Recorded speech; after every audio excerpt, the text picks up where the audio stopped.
Good morning, everyone. It looks like the Israel-Iran conflict might actually be escalating slightly today.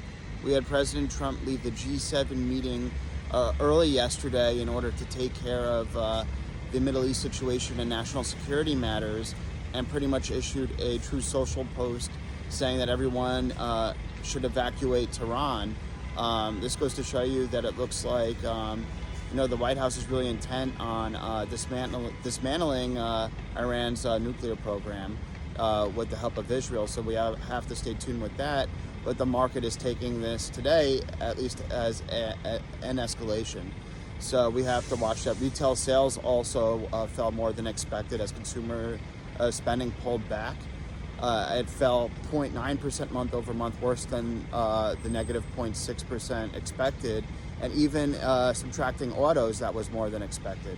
So we were thinking that tariffs would raise prices on consumers and cause more inflation. But I think that the consumer spending pullback and demand shock due to the policy uncertainties of the tariffs is a stronger effect than the price increases themselves. There's not enough demand out there for businesses to pass on these increased tariff costs to consumers, so they're eating them, and their profit margins are lower too. And as I said previously, the demand shock and growth uncertainties will outweigh the inflationary increases and tariffs, which we saw in the May retail sales number. I also want to talk about, in the Senate version of the tax bill, the solar credits will be phased out by 2028. And that's taking a hit on solar stocks like Enphase, Sunrun, SolarEdge, and First Solar. First Solar might be the best beneficiary of this because I think First Solar not only does residential but commercial. But solar stocks are getting hit over this. The beneficiaries of this are likely nuclear stocks because our grid still has to scale to power AI and all these data centers.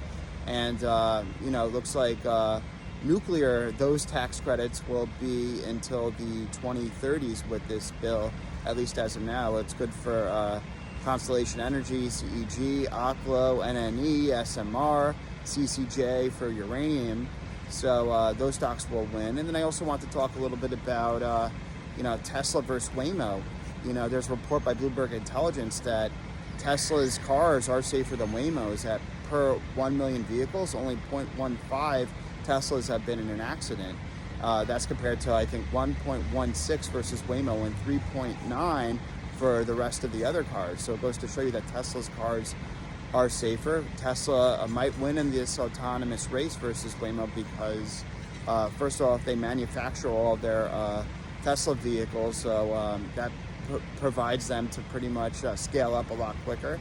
And they don't have to worry about the supply chain ramifications, especially with the tariffs. On top of that, they also have a lot more miles, I think, than a lot more miles than Waymo. Bloomberg Intelligence also says that Tesla has 3 billion miles logged compared to Waymo's 22 million.